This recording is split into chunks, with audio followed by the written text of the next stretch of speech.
Glória a Deus. Aleluia. Hebreus capítulo 11.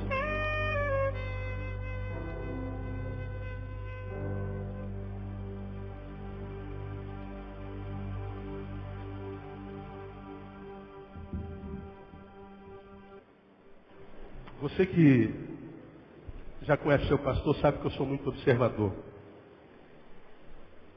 Meus olhos são mais hábeis do que a minha boca. E eu não tenho a menor dúvida disso. Eu vejo muito mais do que falo. Tenho pedido a Deus discernimento e sabedoria. Não há nada que eu peça em minhas orações, além de sabedoria e saúde. Quando eu peço alguma coisa a Deus, hoje eu peço pelas minhas filhas. Eu não peço a Deus mais nada. Mas eu peço a Deus repetidas vezes sabedoria, sabedoria, sabedoria, sabedoria, sabedoria, sabedoria. Acreditando que um dia Deus vai me fazer um homem sábio. Acreditando que um dia Deus vai me fazer e me tornar uma bênção para a minha geração. Acreditando que um dia eu vou me tornar naquele que eu sou no coração do Pai. Eu não peço nada a Deus além da capacidade de entender. Preguei alguns meses atrás, lá em Gênesis capítulo 1, que o pecado entrou na terra por causa da sede de conhecimento do homem. Conhecer, saber, discernir. Foi a fome que Satanás usou para introduzir o pecado na terra. Porque quando ele tenta Eva, ele diz que Deus diz para você não comer isso, antes de mexer com a soberba dela, porque você vai se tornar como ele. Ele não usa a ideia de se tornar como Deus, como quem usa a ideia de se tornar como Deus geograficamente ou esteticamente, não. Tu te tornarás como Deus, sabendo discernir todas as coisas. Então ele está dizendo, você não pode comer isso. Deus não quis que você comesse isso, porque se você comesse, você saberia, tanto quanto ele. Então a fome que nos levou ao pecado é a fome do saber. Conhecer. Quem é que não quer... Limpa para mim, amor, esse olho direito aqui. Quem é que não quer conhecer? Quem é que não quer respostas? Quem é que, no momento da bifurcação da vida, a gente está desenvolvendo a vida legal, a vida prepara bifurcações e a gente diz, e agora? Para onde eu vou? O que eu faço? Não sei que decisão tomar, que caminho seguir. Quem é que não quer respostas? Preguei domingo passado aqui, nos momentos mais difíceis e bifurcados da vida, quando a vida nos prepara ciladas e a gente simplesmente se vê como uma mosca, sem saber para onde ir, o que fazer. Não adianta a unção do reteté, não adianta falar língua estranha diante da bifurcação, não adianta pular, não adianta sapatinho de fogo, não adianta revelamento, profetado, não adianta. Nos momentos mais difíceis da vida, o que conta é a sabedoria. É saber tomar a decisão certa. Nos momentos mais circunstanciais, aqueles que dizem respeito só a nós, as crises que nós vivemos, e que nos abatem porque a gente não sabe o que fazer, o que aconteceu, que bicho está acontecendo, o que está rolando. Aí os nossos amigos mais íntimos, familiares, mais amor, estou sentindo que você não está bem, posso lhe ajudar? E a gente diz assim, amor, ninguém pode me ajudar. Aquele problema que diz assim, ó, esse é meu. A respeito desse problema que eu carrego em mim, comigo, ninguém pode me ajudar. Esses problemas, não adianta unção, não adianta fogo, não adianta reunião, não adianta monte, não adianta jejum, o que adianta é sabedoria, respostas. Respostas. E o exercício da sabedoria, como acabei de falar, é um exercício. A gente não adquire sabedoria da noite para o dia. É uma caminhada. A gente não consegue ler da noite para o dia. A professora primeiro tem que nos ensinar a montar o A, depois o B, depois o C, depois o D, mas antes disso o A, E, I, O, U, e a gente faz com maior dificuldade o A, e a gente está doido para aprender logo. Aí quando a gente junta o M, o A e o E, e da mãe, a gente fica todo bobo. Falei, caramba, olha que descoberta maravilhosa. Se juntar essas letrinhas, dá uma palavra. Pois é, o que ele está descobrindo agora, tem gente que já faz isso há milhares de anos, tal. A sabedoria é um processo. Então, eu tenho pedido a Deus sabedoria. Nada mais. Parte do que Deus me tem dado, e me tem dado muito, entra pelos meus olhos, pelo que eu vejo, pela observação. A observação que não passa de observação, porque ela não vem, embora venha jungida e acoplada da tentação de falar, de emitir opinião, a gente vence tal tentação. Porque ver, todos nós vemos. Mas captar o ensino da visão, poucos conseguem. Enxergar, todos nós enxergamos, ou quase todos nós, quem não é cego, a visão biológica, todos nós temos. Mas a capacidade de adentrar ao visto e discerni-lo, poucos de nós têm. E por que poucos de nós têm? Porque geralmente a nossa visão tenta a boca e a gente cede à tentação da boca. Vou dar um exemplo. Você pega uma pessoa que, vamos dar um exemplo aqui bem prático. Entra aqui e o camarada ele tem alargador na orelha, tem dread, tem um parafuso na orelha, um piercing na boca. E o camarada entra e não tem jeito, a gente vê. Todos nós o vemos. Alguns de nós vê e ato contínuo a boca é tentada produzir uma opinião sobre aquela pessoa. A gente olha aquela pessoa e fala assim, sangue de Cristo tem poder. O que é isso, meu Deus? O teu olho viu e a tua boca se pronunciou. Cedeu à tentação da opinião. A gente não consegue ver e cala a boca. A gente não consegue ver e vencer a tentação de emitir um juízo sem conhecimento de causa. Somos pessoas que enxergam, mas não conseguem discernir o visto. E eu acho que nunca, geração alguma, foi tão cheia de riquezas visuais como essa. Como eu tenho tentado ensinar os irmãos, essa é a geração mais bonita de todos os tempos. Essa geração decretou a falência do feio. Não existe mais gente feia. Não existe mais cabelo feio. Não existe, só tem gente bonita e saborosas e gostosas. Aí. É verdade? É verdade. Tomou posse da palavra. Afinal, a Kátia é uma gata, não é, Kátia? Pois é. Pois é. Ah, eu não acho a Kátia bonita. O problema é deles. Pronto, acabou. É disso que eu estou falando. É disso que eu estou falando. Isso tem a ver com estima, tem a ver com imagem. Imagem. Eu tenho visto muito, eu não perco uma oportunidade de aprender. Eu aprendo com a criança que vem no meu gabinete conversar, eu aprendo com o velho que vem no meu gabinete, eu aprendo com a crítica do jovem, eu aprendo com o ódio do outro jovem, eu tento aprender com tudo.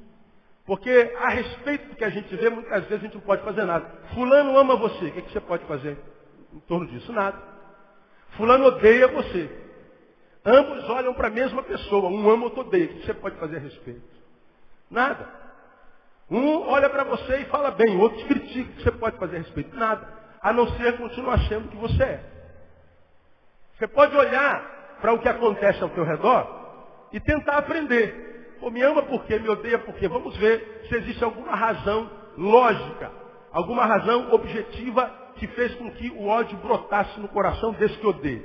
Mas se você é honesto e detecta uma razão para o ódio, quem sabe você possa ir ao que odeia e tentar debelar esse ódio. Mas se você não vê um ato fatídico, real, concreto para isso, você só pode dizer, como eu digo sempre, só lamento.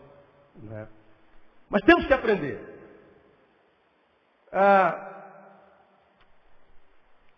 Algumas semanas atrás eu vi uma reportagem na televisão de um pai que descobriu que o seu filho único, e de 19 anos, liderava uma pequena quadrilha de pedofilia.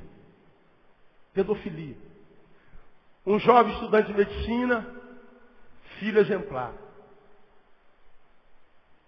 Foi preso porque liderava uma quadrilha de pedófilos. E você sabe que a pedofilia é uma epidemia na nossa nação.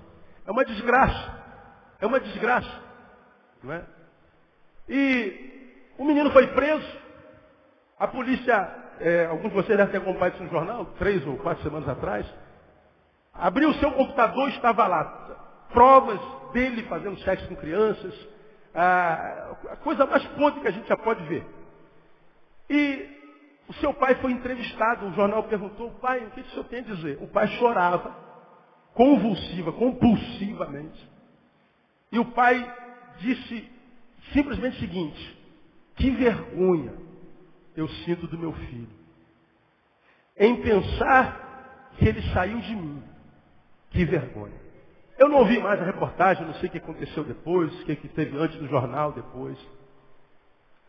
Mas ver a imagem daquele pai, a respeito de um filho que parecia ser uma coisa, mas mostrou-se outra, que na verdade era o que ele parecia ser, era um bom aluno, era um filho obediente, era sim o que ele parecia ser. O que o pai não sabia é que ele era mais do que aquilo que ele parecia ser. Ele tinha outro lado, um lado obscuro. Ele tinha lixo embaixo do tapete. E o pai não sabia que debaixo do tapete o filho tinha lixo. Quando o pai descobre a outra faceta do filho, a frase que ele pronunciou, que vergonha eu tenho do meu filho. Em pensar que ele saiu de mim, que vergonha. Como quem diz, eu gerei um monstro desse. A mãe estava do lado, de cabeça baixa, sem abrir a mão, a boca. A postura do filho, o caráter do filho, o ser do filho, de tal forma está inserida na figura do pai e da mãe, que quando um pai descobre que o filho não é o que ele imaginava ser, o anjo é quase um monstro que faz mal a anjinhos, ele diz assim, pensar que isso sai de mim. Como quem diz assim, meu Deus, será que eu sou tão ruim ao ponto de gerar uma coisa tão ruim quanto essa? Veja que a deformidade do caráter do filho gera dúvida a respeito da saúde do caráter do pai. Porque a sabedoria popular diz que filhinho de peixe, peixinho é. Quando o filho diz assim, quando o pai diz, pensar que isso saiu de mim, ou seja, meu Deus, eu sou provavelmente tão ruim quanto ele.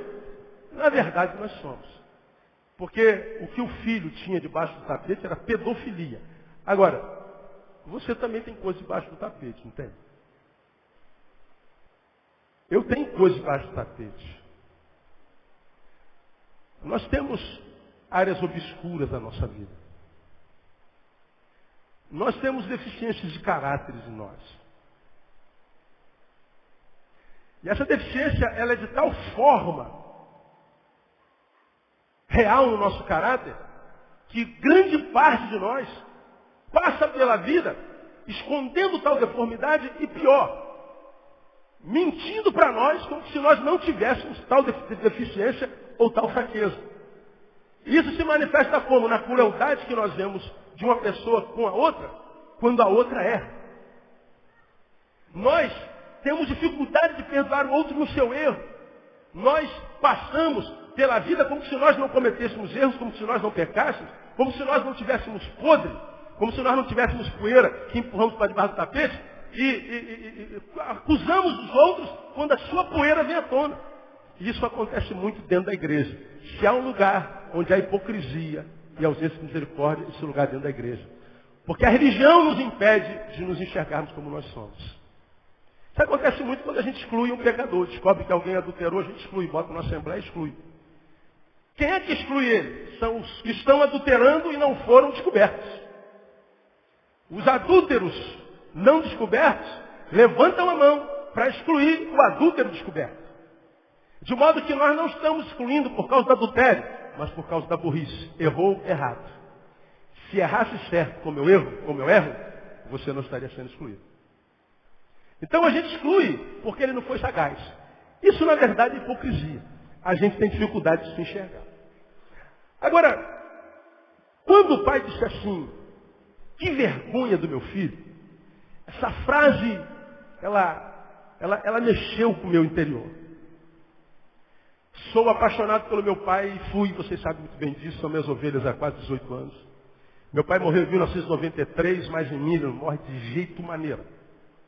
A figura, a imagem, a presença em mim ainda é muito forte. Ligação que tenho com o exemplo dele, com a referência que ele foi ainda é muito forte. Eu ainda hoje me conduzo de forma a imaginar que meu pai ainda existe. Meu Deus, se eu fizer isso, será que meu pai vai achar bom? Será que meu pai vai achar ruim? Será que meu pai vai ter orgulho de mim? Meu pai teria orgulho de mim me vendo fazendo isso? Meu pai teria orgulho de mim? Ou meu pai teria vergonha de mim se por acaso eu fizesse aquilo? Isso é uma coisa minha, eu não sei explicar a você. Aliás, eu sei, mas não preciso explicar. A relação com o pai, que sempre foi muito, muito forte dentro de mim. Muito mais do que com a minha mãe. Muito mais. Ora, e quando a gente se relaciona com o pai, não tem como, na relação com o pai, excluir a realidade da transferência da relação com o pai biológico com o papai do céu. Não tem como. A relação que nós temos com Deus tem tudo a ver com o nosso pai.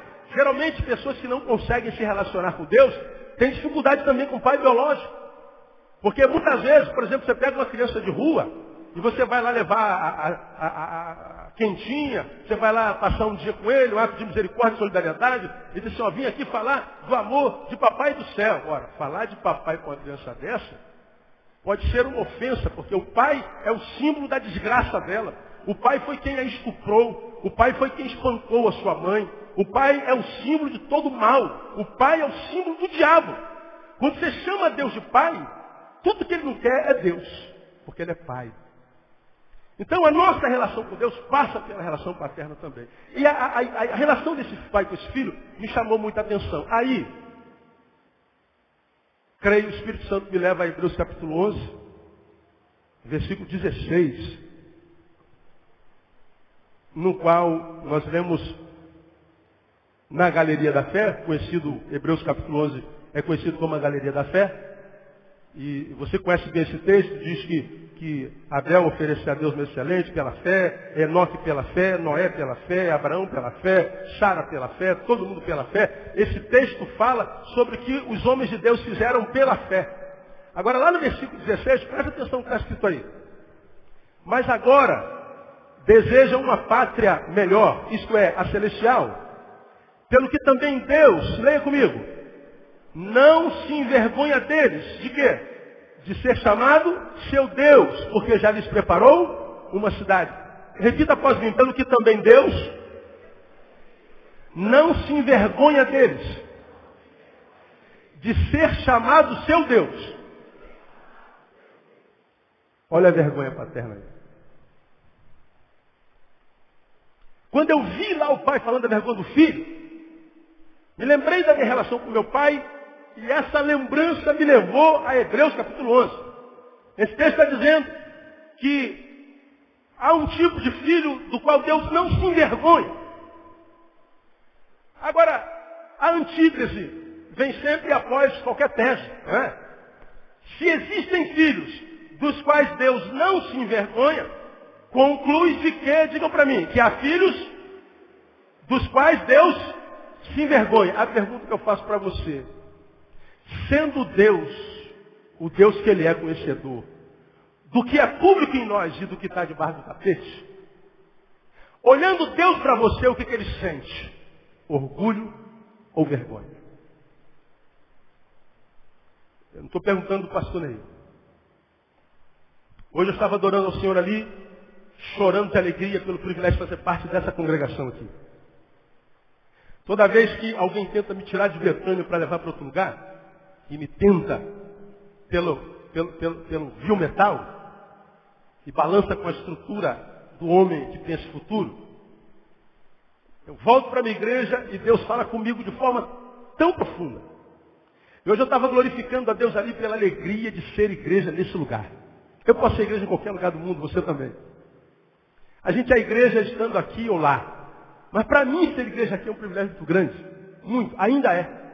Ainda é. E estava agradecendo a Deus pela ministração dele ali no meu coração. Papai falando comigo. Agora, a gente ali na nossa intimidade.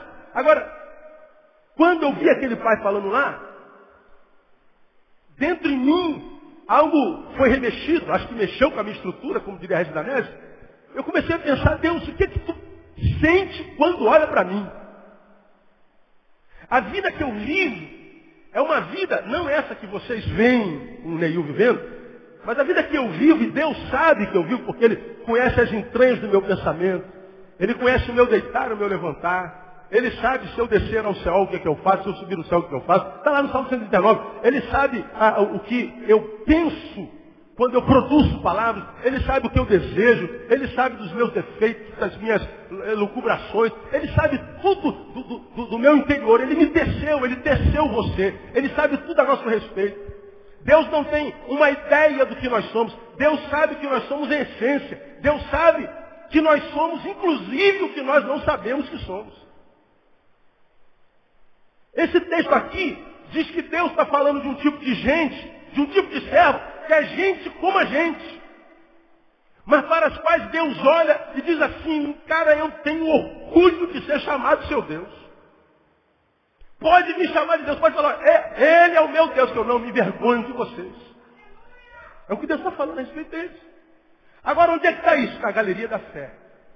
Agora, esse texto aqui é o oposto do exposto em Mateus capítulo 17.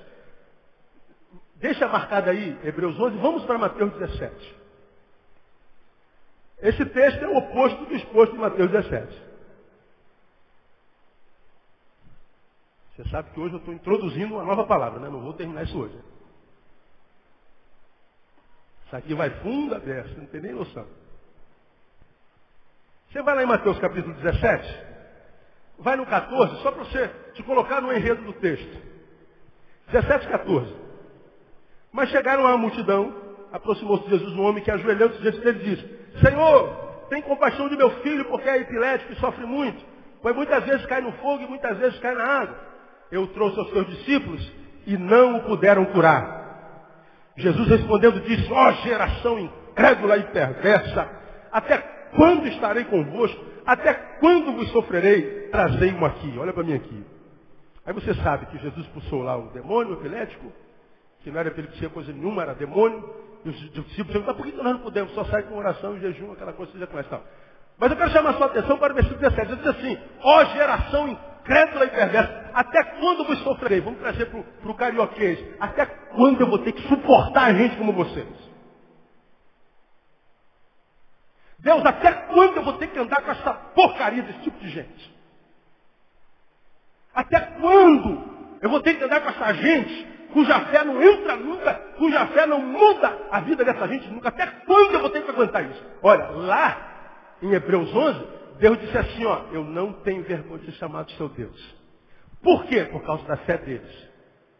Aqui Jesus está dizendo assim, eu não suporto mais viver com vocês. Por quê? Por causa da fé deles.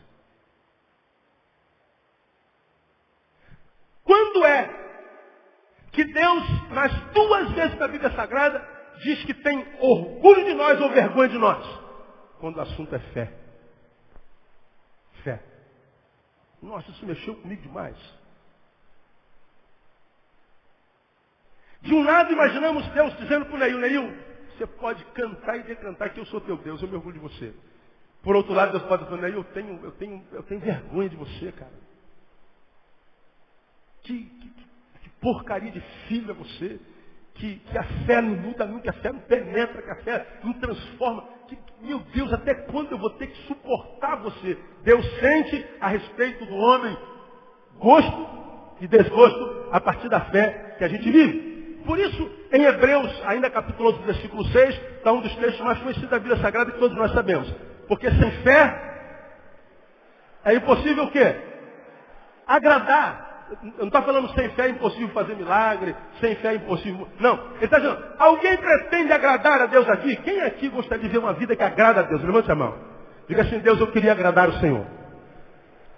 O texto está dizendo, trabalhe a sua fé. Porque, meu irmão, você pode ser pastor, pode ser presbítero, pode ser ministro, pode dar oferta, pode arrancar o braço, pode entregar o teu corpo a ser queimado, você pode fazer o que você quiser. A tua fé foi quem te levou a fazer isso? Não. Então morreu à toa, ficou duro à toa, se desgastou à toa, perdeu tempo na igreja, perdeu tempo na comunhão dos santos, perdeu tempo. Ele está dizendo, o que eu quero achar em vocês é fé. O que me agrada é fé, e mais, sem fé é impossível. Sem fé eu tenho nojo. Sem fé eu sinto asco, sem fé eu digo, Deus, até quando eu vou ter que sofrer a companhia de gente como essa gente é hoje? Estava falando dos apóstolos. Isso aqui é sério para burro. Agora, pense comigo. Sem fé é impossível agradar a Deus. A fé é que faz Deus sentir orgulho ou nojo ou vergonha de mim. Agora, o que a Bíblia fala lá em Romanos 10? Que a fé vem como? A fé vem pelo ouvir. Ouvir o quê? A palavra de Deus. Agora, qual é, como eu tenho anunciado aqui, a maior marca dessa geração? A incapacidade de ouvir. Não adianta, irmão. Você fala. Lembra que eu preguei sobre isso aqui numa série de sermões? Na minha época, em 40 e poucos anos, que era na minha geração aí, a gente vinha para a igreja, eu estava na rua fazendo bagunça, nós moleques, 8, 10, 12 anos.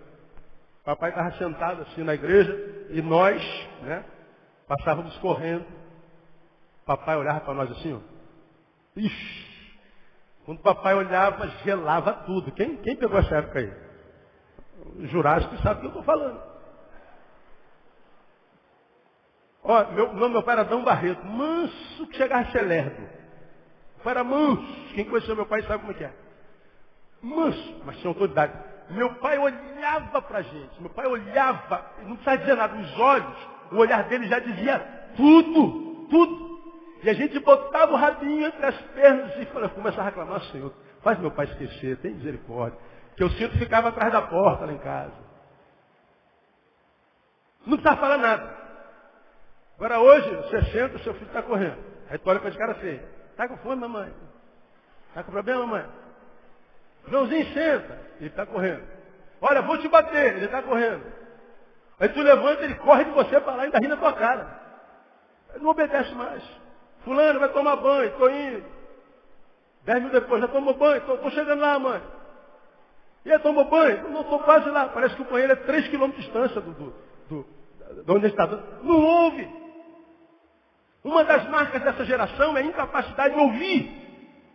Ora, se a fé vem pelo ouvir, e a fé é o que faz Deus ter orgulho ou vergonha de nós, essa geração que não ouve, qual você imagina é o olhar de Deus sobre essa geração? De orgulho ou de não orgulho? De não orgulho.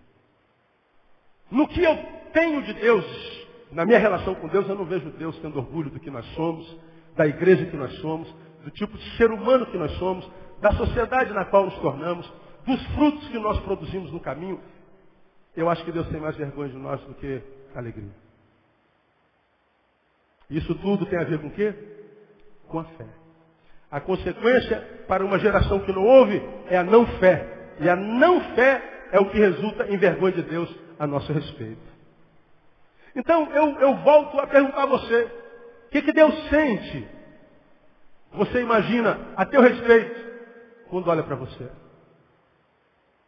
Lembra que eu preguei aqui alguns domingos atrás a respeito da palavra de Deus a respeito de Davi? Quando ele diz, achei a Davi, meu servo.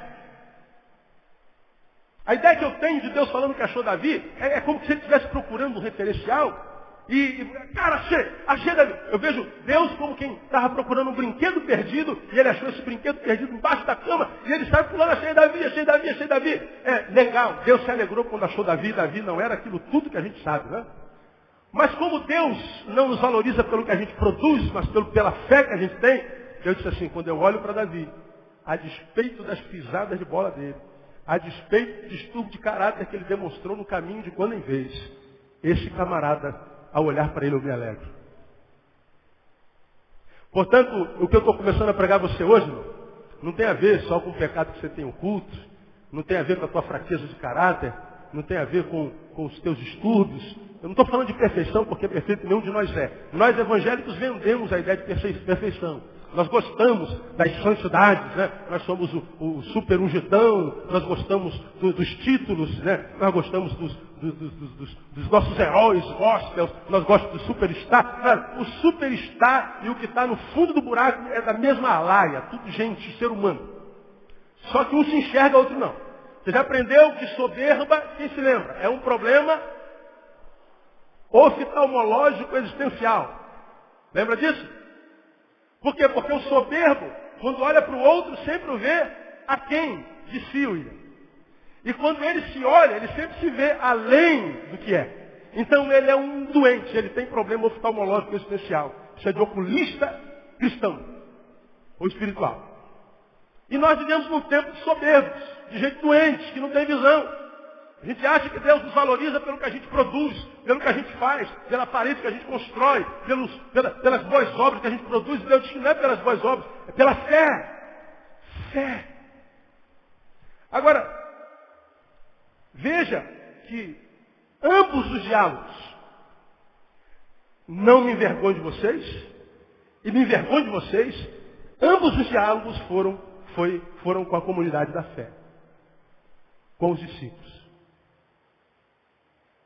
Fé se tinha, todavia, uma fé que não agradava ao Senhor. Fé eles tinham, mas essa fé não produzia sorriso nos lábios de Deus. O que Deus está dizendo é o seguinte: não basta ter fé, tem que ter fé certa. Porque Ele está dizendo assim, olha, lá em Tiago, a fé sem as obras é o quê? Morta. É uma fé o quê? Deixa de ser fé por causa disso? Não. Agora ele diz que a minha fé produz, essa fé é viva. É fé também. Fazendo uma analogia, mas usando um outro sentimento que não a fé, você lembra daquela palavra? Já preguei sobre isso aqui, fiz uma série de sermões no versículo, onde Deus diz assim: deixo-vos a paz, o que mais? A minha paz vos dou. Diga o resto. Não vou lá dou como o mundo a dá. Ou seja, o mundo também dá paz. Jesus está dizendo, só que a paz que eu dou não é igual ao do mundo. Do mundo é paz também, mas a minha é diferente. Ele está falando que existe fé e fé. Que não tem nada a ver com fezes. Né? Existe fé e fé. Né? Fé e fé. Então, se agradar a Deus tem a ver com a minha fé, eu quero ministrar sobre fé nesse mês que a gente está terminando e entrando em março. Esse último mês do ano eclesiástico. Que fé é essa? Que Deus olha para nós e diz assim, olha, não tenho vergonha de ser chamado seu Deus. Não tenho vergonha de você. E que fé é aquela que Deus diz assim, cara, eu não aguento ver vocês. Não suporto esse tipo de fé que vocês vivem. Eu não suporto essa qualidade existencial que vocês estão vendo. Essa qualidade espiritual que vocês estão vendo no caminho. Até quando, meu Pai, eu vou ter que suportar esse tipo de gente? Como essa gente é. Como quem diz, essa gente se transforma em gente como gente tem que ser. Porque eles são gente da forma errada. E ser gente assim é insuportável. E ele está falando que gente é como é. E gente é como não deveria ser, a partir da fé que a gente vive. Que fé é essa que faz com que Deus tenha vergonha de mim? O que Deus, que sabe tudo a meu respeito, sente quando olha para mim? Porque o que alguns sentem a meu respeito, o que alguns sentem ao teu respeito, o que você sente a respeito de alguns, nós sabemos. Mas o que Deus sente a nosso respeito? Tem a ver com a fé que a gente vive. Que fé é essa que não agrada o Senhor? Hoje, nesses 10 minutos, eu quero deixar uma qualidade dela. É a fé que eu vou chamar de fé egoísta. Fé egoísta, pastor, existe isso? Existe. E essa fé faz Deus ter nojo da gente. Faz Deus ter vontade de vomitar a gente. Sabe por quê? Porque essa fé egoísta é uma fé tendenciosa. É uma fé que só age a nosso favor. Essa fé encontra em mim o fim dela. Só produz para mim. E a gente acha que isso é fé produzida pelo Evangelho. Uma fé que faz de mim o fim da bênção. Uma fé que tende sempre para o meu lado. O alvo da minha fé sou eu. O beneficiário da minha fé sou eu. O que a minha fé produz para mim. Essa é uma fé egoísta. Porque o eu está no centro. Essa fé é uma fé que Deus abomina. A comunidade da fé de hoje, para a comunidade da fé de hoje, a fé nada mais é, presta atenção no que eu vou te falar, do que uma energia que penso ter para possibilitar um milagre. Geralmente, antes de uma oração de cura, de uma oração de libertação, a gente vem, irmão tem fé? Eu tenho fé. Bom, se o irmão tem fé, então o milagre vai acontecer. Ou seja, o filho da fé, como é o nome dele? Milagre. Agora pense comigo. Geralmente quando a gente fala sobre milagre, quem é o beneficiário do milagre? Diga para mim, 2 letras. Não ouvi. Eu. Você acredita que Deus ainda hoje é um Deus de milagre? Diga, eu creio. Pois é, quem gosta de ver milagre acontecendo? Diga, eu gosto.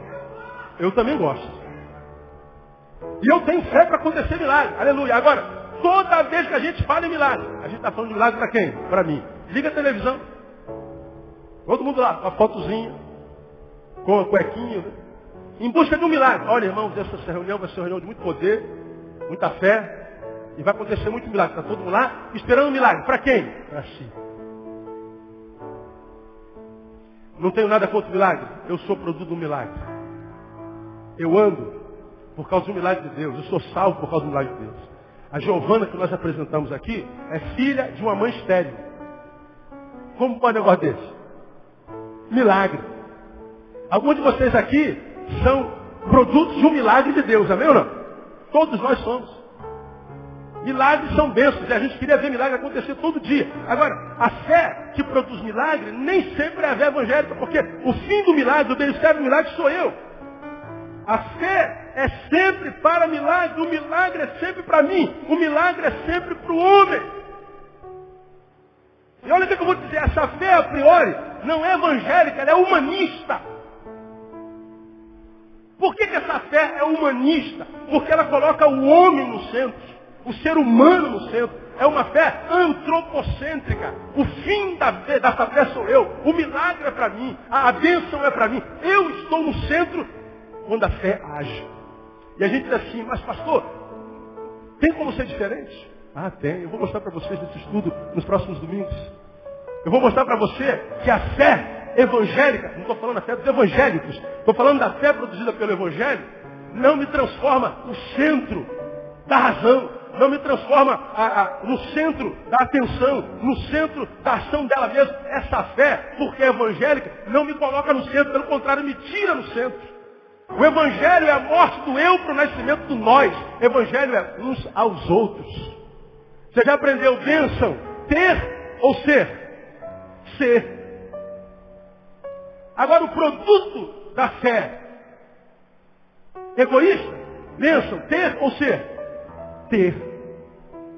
Eu sou o fim da minha fé. Eu sou o resultado. Eu sou o beneficiário da minha fé. Essa fé é uma fé humanista.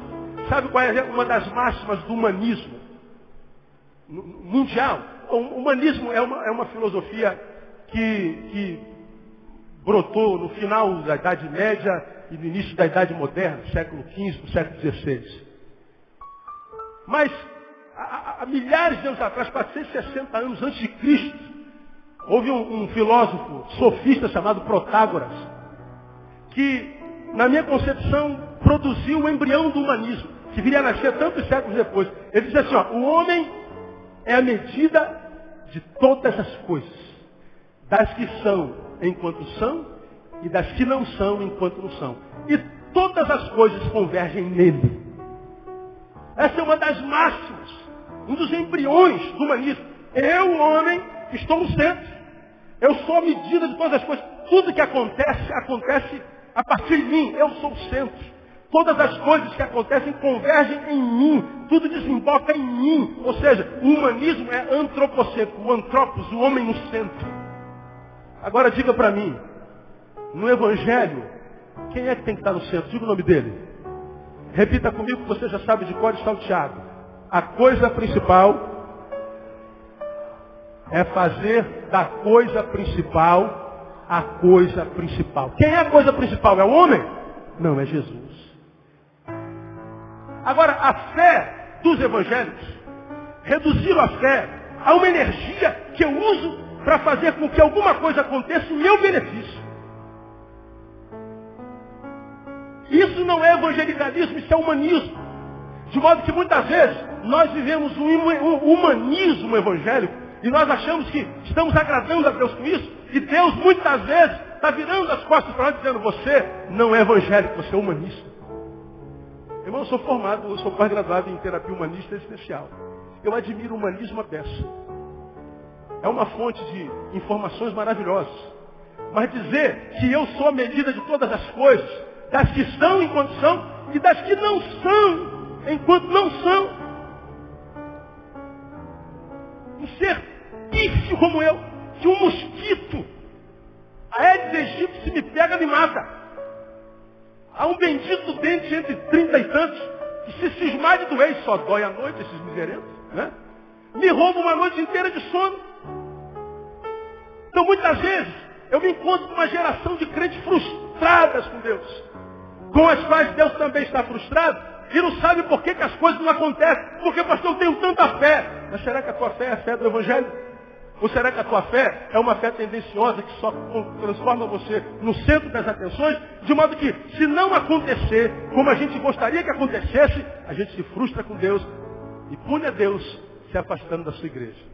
Cadê você, irmã? Ah, pastor, eu me entristeci e fui embora. Ah, pastor, eu me decepcionei e fui embora. Ah, pastor, eu fiquei magoado com a sua palavra, fui embora. Vai te catar, meu irmão. Tem que ir embora mesmo. Você precisa se converter. Porque você é o centro. Você se vê como a medida de todas as coisas. Se as coisas não acontecerem segundo a tua medida, se as coisas não convergirem a você, você quebra. E diz que o culpado é o mundo. O culpado é o irmão que está sentado do seu lado. O culpado é o pastor, o culpado é Deus, o culpado é o diabo. E às vezes diabo, Deus, irmão, pastor, ninguém tem nada a ver com isso. É a nossa fé, que não é fé, é humanismo disfarçado de gospel. Essa fé é uma fé que Deus diz assim: eu abomino. A fé evangélica não coloca o homem no centro, pelo contrário, tira o homem do centro e coloca Cristo no nome de Jesus. Porque ele diz que não divide a sua glória com o outro. Gosto daquele texto que eu já preguei aqui 200 vezes. Estando os discípulos reunidos com a porta fechada, por medo dos judeus, veio Jesus, pôs-se no meio deles e disse: Pai seja convosco. Lembra que eu preguei sobre isso aqui? As forças paralisam a vida do crente: medo, descentralização e alienação. Jesus entrou na reunião, porta fechada, e Jesus foi para o centro. Quando Jesus vai para o centro, João capítulo 20, Jesus está dizendo: olha, vocês são apóstolos, mas estão embora numa reunião apostólica, numa reunião dentro da qual não estou. E Jesus, quando entra na reunião, ele não senta na mesa, à borda da mesa, não senta na cadeira à borda da mesa, ele não fica encostado na parede olhando a reunião. Jesus vai para o centro, como quem diz: olha, se a reunião de vocês, embora apostólica, não me tiver no centro, a reunião de vocês, embora apostólica, é uma reunião inútil. Se houver manifestação, não será do meu espírito, será do seu espírito, do vosso espírito. Então, amados, o que eu tentarei passar para vocês nesse final de mês, início de março, início do mês de março, é a fé que faz com que de fato Deus se mova. A fé que faz com que Deus olhe para nós e diga assim: olha, aquele lá é o meu filho. É aquela fé que faz com que Isaías 58 se cumpra na nossa vida como promessa desde sempre. Onde ele diz assim: olha, então clamarás e o Senhor te responderá. Gritarás e ele dirá: eis-me aqui. Se tirares do meio de ti o jugo, o estender do dedo e o falar iniquamente. Aí ele diz: o Senhor te guiará continuamente, que nós vemos no início desse culto. Então clamarás e o Senhor responderás. Gritarás e ele dirá: eis-me aqui. Agora, por que muitas vezes nós não temos essas experiências empíricas, experienciais com Deus? Por que nós falamos não temos a sensação de que ele escuta? Por que vimos a igreja? O melhor lugar para nós é a igreja. Porque tudo que a gente sente de Deus é na igreja. Mas parece que quando termina o domingo, segunda-feira, Deus não entra com a gente. A igreja evangélica, que virou uma indústria, um negócio, business, pegou esse veio e descobriu que o povo não consegue se realizar em Deus. Então eles criam uma estrutura religiosa dentro da qual você tem a sensação de estar se realizando. Aí vem os cultos 8, 10, 12, 14, 16, 18 e 20. Você se vicia em templo, se vicia no pastor, se vicia na religião. Não tem tempo nem para si e nem para sua família. Quando a Bíblia diz que toda a terra está cheia da glória de Deus. Meu irmão, a sua casa pode estar no alto do morro, no lugar mais pobre e desconfortável do mundo. Se você tem a fé verdadeira, a glória de Deus está dentro daquele barraco. Onde você estiver e clamar, Deus se manifesta, Deus se faz presente, porque a glória de Deus está em todo lugar. Você não precisa depender de pastor Neil, depender da Igreja Batista Betânia, depender de reunião. Porque Deus vai estar onde você estiver. E a Bíblia diz, perto está o Senhor de todos que o invocam em verdade. Não basta invocar, tem que invocar certo, tem que invocar em verdade. Agora, como é que eu invoco em verdade? Quando eu tenho a fé verdadeira. Agora, enquanto a tua fé for essa fé que só é fé para te beneficiar, quando a tua fé for fé só para te fazer o herdeiro da ação de Deus, essa fé não é fé evangélica. Deus está dizendo, eu não tenho prazer nisso. Termino lendo Hebreus capítulo 11. Volta aí para Hebreus capítulo 11. E eu vou te mostrar o que Deus fala a respeito desses camaradas, que ele diz que deles não tem vergonha. Veja no capítulo 11 de Hebreus, o versículo 13. E todos estes morreram na fé, sem o que ler para mim, terem alcançado as promessas, mas tendo as vistos e saudado de longe, confessaram que eram estrangeiros e peregrinos na terra. Morreram na fé. Mas diz que, a despeito de ter morrido na fé, não alcançaram a promessa. Morreram na fé, mas esperaram o milagre não aconteceu. Veja outro versículo, nesse mesmo capítulo. Veja o versículo 16. Versículo 39. Melhor dizendo. E todos estes, embora tendo recebido bom testemunho pela fé, contudo, leiam para mim, não alcançaram a promessa. Então, escuta o que eu vou te falar à luz desse texto que nós acabamos de ler. Eu posso ter fé e não ver milagre nenhum acontecendo. Pastor, se eu tenho fé e não vejo milagre nenhum acontecendo, para que serve a fé? Sobre isso nós vamos falar. Por ora eu suplico o exercício da tua razão. Tem fé agora. Qual é a maior fé? A que precisa de milagre para se autoafirmar? Ou aquela fé que diz assim, eu não preciso de milagres, eu sei quem eu sou. Lembra dessa frase aqui? Para que o milagre aconteça, é necessário muita fé. Porém, maior fé é preciso para quando o milagre não acontece. Agora, não tem sido essa fé que eu tenho encontrado na maioria dos crentes que eu conheço. A minha fé é sempre para produzir milagre. E o milagre é sempre para produzir benefícios a mim. A minha fé é antropocêntrica. A minha fé é humanista, é existencial. A minha fé pode parecer evangélica, mas ela não é evangelical, ela não brota do evangelho. Porque o texto me diz, quando eu leio a Bíblia Sagrada, que Paulo curou, e curou muita gente, a sua sombra, seu lenço curava. Mas eu vejo o mesmo Paulo falando assim, olha gente, Trófimo deixei doente, entrou hoje. O mesmo Paulo, cuja sombra curava, é o mesmo Paulo que escreve e aconselha Timóteo. Timóteo, quando tu beberes água, filho, não bebe mais água pura. Coloca um pouquinho de vinho. Por causa das tuas o quê? Constantes enfermidades. O Elias, o Eliseu, que curou a tanta gente, morreu em enfermidades. Morreu doente. Mas pastor, como é que eu posso ter fé e não ver milagre acontecendo? Porque a fé, ela não tem só esse veio humanista. A fé não tem só essa conotação parasitária, egoísta, cujo beneficiário sou eu. Não. Essa fé, ela vai muito além do egoísmo. E eu quero, minha igreja amada, você que é minha ovelha, convidar a você a não faltar os próximos domingos pela manhã. Porque eu acredito que depois dessa palavra a vida de muitos de vocês pode mudar completamente. Eu acredito que depois dessa palavra a vida teórica que muitos de vocês estão vivendo vai se transformar numa vida prática cheia de experiências do Espírito Santo de Deus. Experiências que não vão precisar ser vistas por ninguém. Experiências que não vão precisar ser autenticadas por ninguém. Não vai ser preciso dar testemunho. Porque você sabe que é o Senhor quem está fazendo. Porque a fé que Deus quer de nós nos tira do centro e coloca Jesus no centro. Tudo converge. Diferente do que disse Protágoras, em Cristo Como disse Paulo, e não em mim. Porque se eu for o centro de todas as coisas, eu vou passar pela vida frustrado com Deus. Irmão, eu não sou Jesus. Mas se Jesus disse, eu vou dizer também. Eu também, muitas vezes, me vejo de saco cheio. A palavra é essa aí, saco cheio. Está ouvindo aí, internet? É isso aí mesmo. De gente que vive reclamando da vida, dizendo que Deus não é bom. De gente reclamando da vida que diz que Deus não é fiel. Reclamando da vida, dizendo que Deus não faz, que Deus não pode. Meu irmão, aprenda de uma vez por todas.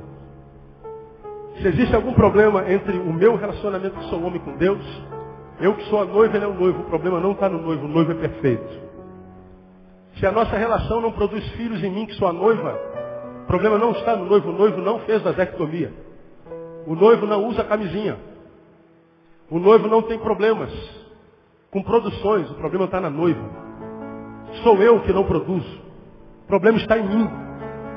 Deus não é culpado. E eu acho que está na hora de a gente amadurecer de uma vez por todas e se olhar no espelho e falar assim, Neil, você precisa tomar vergonha na sua cara de ficar procurando culpado pelos seus problemas a vida inteira. Tentar buscar razão para a tua fé inoperante, para a tua fé que não produz alegria, para a tua fé que não te capacita a viver na dor, a viver na perda, na derrota. Você precisa de uma fé que te tire do centro e coloque Cristo no centro. Porque quando Cristo for o centro, quando a coisa principal estiver no lugar da coisa principal, todas as outras coisas voltam para o lugar, irmão. Todas as outras coisas. E eu quero deixar essa palavra com você. A fé que agrada a Deus é a fé que não depende de resultados. É a fé que sabe o que é e quem é. É uma fé que não precisa de endosso televisivo, pitoresco ou de qualquer outra ordem. Ela é. É aquela fé que não precisa de sinais de Deus. Então eu preguei aqui há bem pouco tempo atrás. Ó pastor, Deus me abandonou. Mas por que você acha que abandonou? Porque eu não estou sentindo a presença dele, pastor. Eu não estou conseguindo sentir a presença de Deus. Irmão, quem tem fé não precisa mais sentir a presença de Deus para acreditar que Ele está contigo. Ele está contigo porque Ele disse que estaria. Se Ele disse que estaria, Ele está. Eu não preciso sentir a sua presença. Agora, antes que você... Não aplauda agora não. Antes que você saia daqui dizendo que eu preguei heresia porque você não tem capacidade de ouvir, eu estou dizendo que milagres não acontecem. É isso que eu estou dizendo? Não. Eu estou dizendo que a gente não pode sentir a presença de Deus, eu estou dizendo? Não. Eu gosto, irmão, de sentir a presença de Deus me arrepiar. Eu gosto de sentir a presença de Deus e babar, se tiver que babar. Se tiver que cair, eu caio. Se tiver que correr, eu corro. Eu amo. E já passei por essa fase, assim, alguns tempos atrás, que é aquela época dos extravagantes, lembra de botar a bandeira de Israel, e não sei o que de Israel, corre para lá. Isso é bacana, Beto. Não é fácil. Fácil. Que conta no dia da dor. Não é o que eu sinto, não é o que eu faço, é o que eu sei. É o quanto eu amo.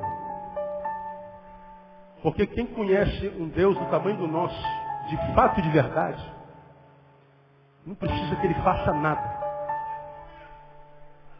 A recompensa para quem ama Deus é tão somente o privilégio de tê-lo conhecido.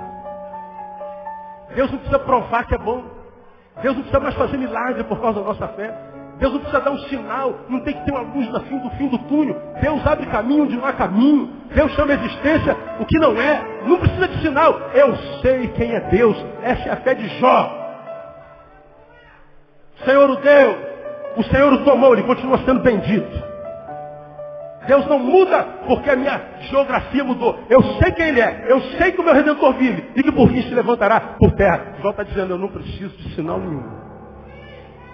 A minha fé não precisa de milagre nenhum. Se acontecer milagre, ótimo. Essa é a fé de Daniel. Ora, meu rei, sabe de uma coisa? Ô Daniel, você vai cair, Daniel, pede o teu Deus. Ô Daniel, ô rei, é o seguinte. O meu Deus, Ele pode me livrar da fornalha. Mas se Ele não quiser livrar, eu vou a si mesmo. Porque eu conheço o Deus que eu sirvo. Daniel está dizendo, eu não preciso de milagres. Eu não preciso que aconteça alguma coisa. Porque a fé, irmão, não precisa ver nada. Quem crê, crê no incrível. Quem vê, vê o invisível. A fé não precisa de nada. Ela é. E o que eu quero, e tenho pedido a Deus desde minhas férias para esse ano de 2010, que Deus te dê essa fé, que te ajude a matar esse menino que há dentro de você, que se recusa a crescer. Esse menino essa menina que é dentro de você que não cresce nunca e que te transforma num adulto amargurado, amargoso, num adulto chato, num adulto cujos olhos não brilham, num adulto que é sempre pessimista. Quem é que se transforma nesse adulto assim? Esse menino que precisa da prova do amor do pai o tempo inteiro. Papai, você me ama. Dá um sinal que você me ama. Quando você tiver dúvidas que Jesus chama, lembra da cruz do Calvário. Ele não precisa morrer de novo. Que Deus te abençoe a partir de hoje. Com a fé que não é humanista, mas uma fé que é evangélica, formada pela palavra de Jesus no Evangelho. Porque essa fé, ela vai te ajudar a ver muitos milagres acontecendo. E vão acontecer. Esse ano é ano de milagres. Mas essa fé vai te manter de pé se Deus resolver dizer para você não. A resposta para a oração é não. E você vai glorificar Deus da mesma forma. Você aprendeu? Você aprender a adorar a Deus sem razões, Ele vai te dar muitas razões para adorar. Porque a fé produz muito milagre. Mas a maior fé é exercida para quando o milagre não acontece. Não falte esses próximos domingos, pelo menos os próximos 3. E você vai ver que Deus vai matar esse menino que há dentro de você. Você vai poder dizer a semelhança de Paulo. Quando eu era menino, falava com o menino, andava com o menino, pensava com o menino. Mas quando eu cheguei a ser grande, o que ele fez? Acabei com as coisas de menino. Ser menino é muito bom, mas só enquanto a gente é menino. Agora, quando a gente é homem, age como menino, irmão, é feio demais. Que Deus te faça mais do que um homem de Deus. Que Deus te faça um homem, para que Ele possa te dar muitas experiências com Ele nesse ano, no nome de Jesus. Amém, amados? Aplauda Ele bem forte.